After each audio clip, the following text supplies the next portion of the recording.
The young cashier froze when she saw the knife. The attacker lunged toward her. At that exact moment, the elderly customer no one had noticed dropped his 40 years of civilian life in 0.3 seconds and became Colonel David Harrison again. And everyone in the supermarket heard a commander's voice for the first time. Drop the knife. Final warning. Welcome to Retired People Stories.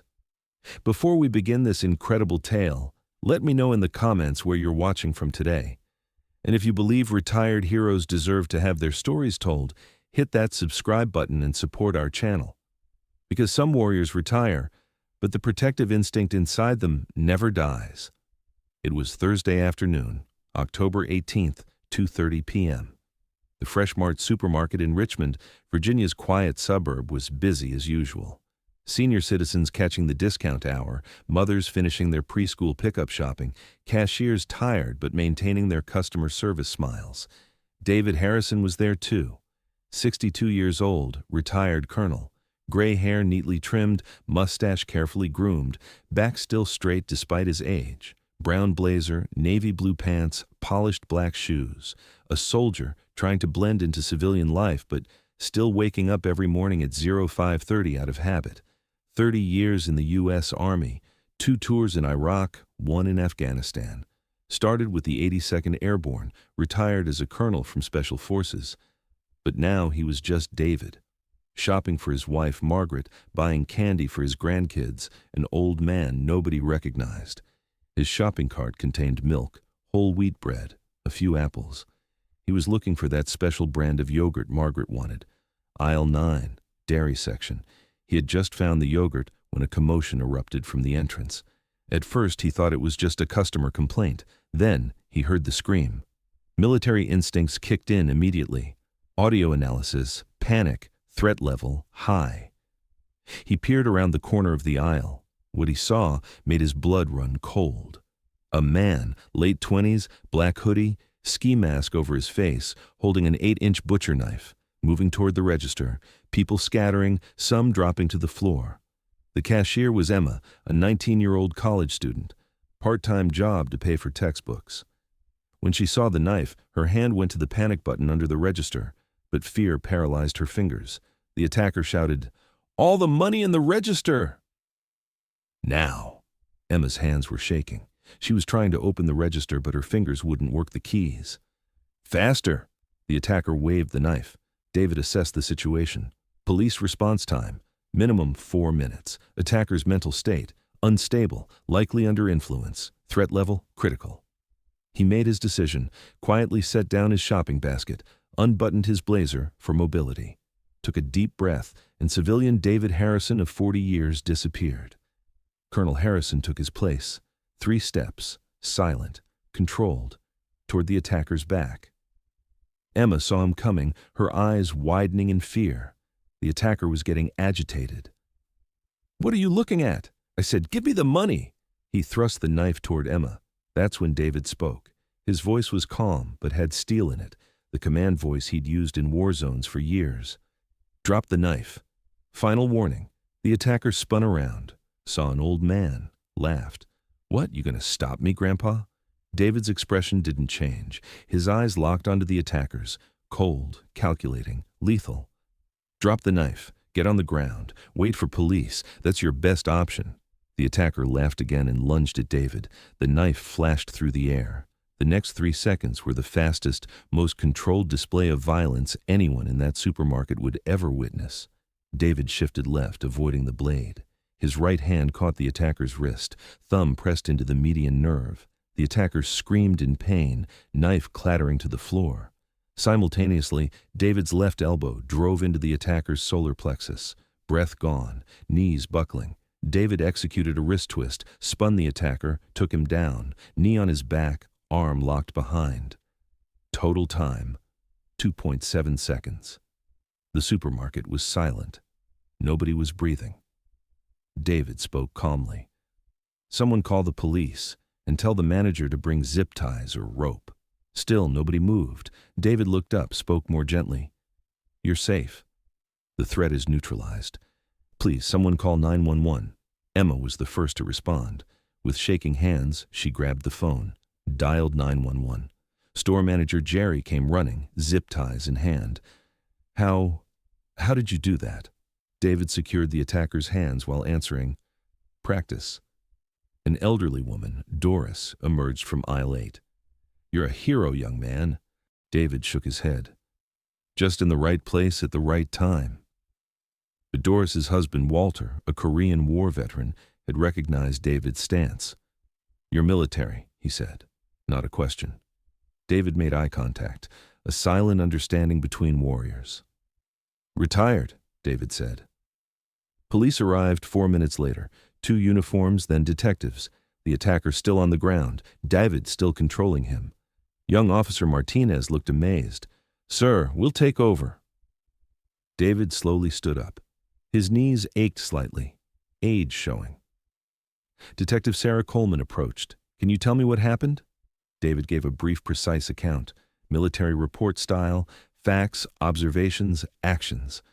Coleman took notes, then asked, do you have martial arts training? Some. Some? Coleman looked at the attacker, still groaning on the floor. This looks professional. 30 years Army, retired Colonel David Harrison. Coleman's eyebrows rose. Special Forces? David nodded. Emma approached then, still shaking but wanting to hug David. He gently allowed it. Thank you, she whispered. I thought he was going to kill me. He wasn't going to kill you, David said. He was scared too, but still, you're welcome. Paramedics arrived, checked the attacker, minor scrapes aside from bruised ego. David had used controlled force, not to kill, but to neutralize. Store manager Jerry brought David's groceries to check out. These are free. Actually, you have lifetime free shopping rights. David smiled. Thank you, but that's not necessary. I just did my duty. Duty? You're retired. Some duties don't retire, David said quietly. The evening news made it their lead story. Someone had uploaded security footage to social media. Retired colonel neutralizes attacker in 3 seconds, went viral within hours. When David got home, Margaret was waiting at the door. She'd seen the news. David Harrison, her voice was both angry and worried. You're 62 years old. What if something had happened? David hugged his wife. 35 years of marriage, the woman who waited anxiously through every deployment. I'm fine, honey. Really. You still think you're Superman? No, David said. I was there. I could act. If I hadn't, I couldn't have forgiven myself. Margaret sighed. I know. That's why I married you. But we're getting old, David. I know. But today, being old was an advantage. How? Nobody expects the old man. That night, David couldn't sleep. Adrenaline still coursing through him. He went out to the balcony. Richmond's lights twinkled below. His phone rang. His former unit commander, General Marcus Thompson. David saw the news. Still in fighting form, I see. Lucky, Marcus. Just lucky. Not luck. Training, instinct, courage. I'm proud of you. Don't exaggerate. I'm not. You know, we're showing the video to young officers at the Pentagon. This is how a real soldier acts. David laughed. I'm retired. No, friend, you're just not on active duty. A soldier is always a soldier. After the call, David went inside. Margaret was asleep. He sat on the edge of the bed, stroked her hair. The next day, he returned to the supermarket for his normal shopping. But this time it was different. People recognized him. Whispering, smiling, some approaching to say thanks. Emma was at the register. Her eyes welled up when she saw him. I can't believe you came back. After yesterday? Life goes on, David said. How are you? I'm okay. I'm having nightmares, but I'll be fine. Getting counseling. Good. You're brave, Emma. You did well yesterday. Me? You saved me. But you stayed standing. Didn't run. That takes courage. Manager Jerry approached with a plaque. Mr. Harrison, we had something made for you. The plaque read, to our hero Colonel David Harrison, the Freshmart family. David was embarrassed. Really, this wasn't necessary. It was, Jerry said. People need to see this, need to know heroes walk among us. A few days later, the local school invited David to speak. He declined at first, but Margaret insisted. "Go," she said. "Let the kids see you. Let them know what a real hero looks like." The school gym was packed, 200 students. David hadn't worn his uniform, just a suit. "I'm not going to talk about superpowers," he began, "because I don't have any. I just have training, and more importantly, the desire to protect others." A student raised her hand. "Weren't you scared?" "I was scared. But fear doesn't have to stop you. Fear just makes you careful." Another student. "Why did you intervene?" "You're retired. It wasn't your job." David thought about it. "You know, you're right. It wasn't my job. But sometimes life gives you responsibility.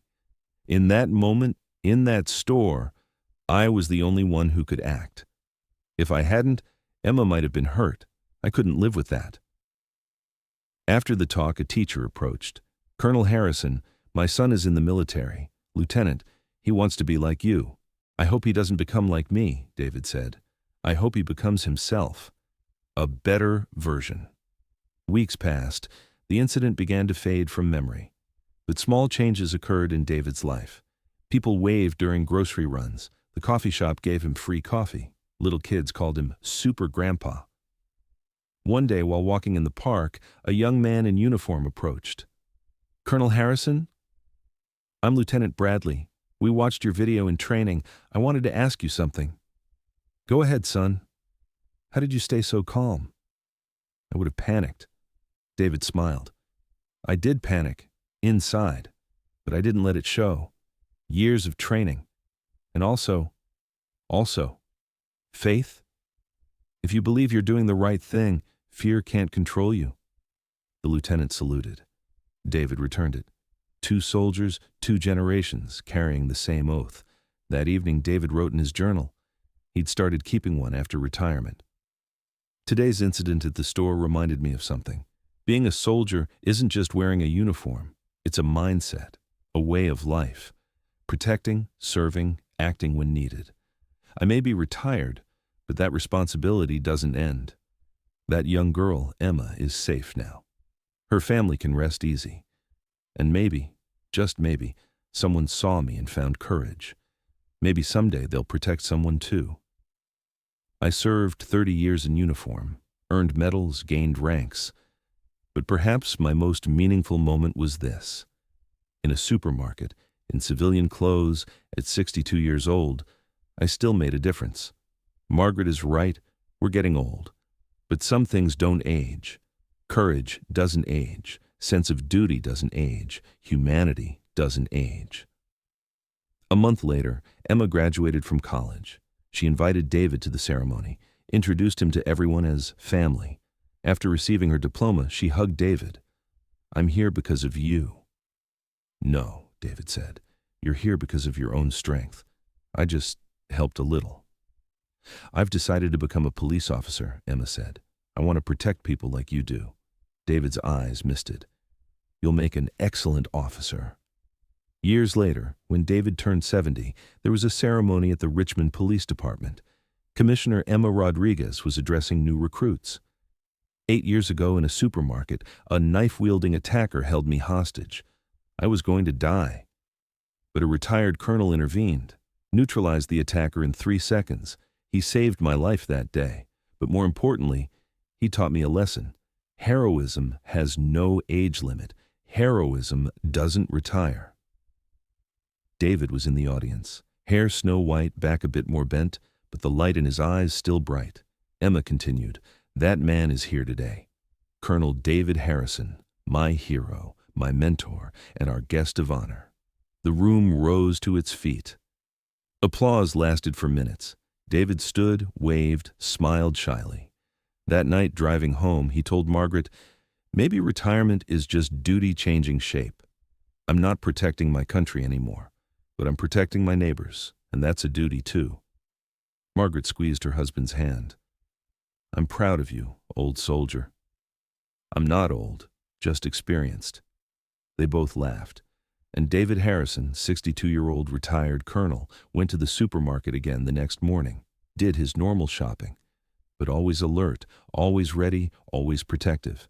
because some people retire, but their sense of duty never does. The truth is, in every community, in every store, on every street, there are David Harrisons, men and women who served, who protected, who sacrificed. They don't wear uniforms anymore. They don't seek recognition. They live quiet lives among us. But when danger strikes, when evil shows its face, when the innocent are threatened, they remember who they are, not who they were, who they are.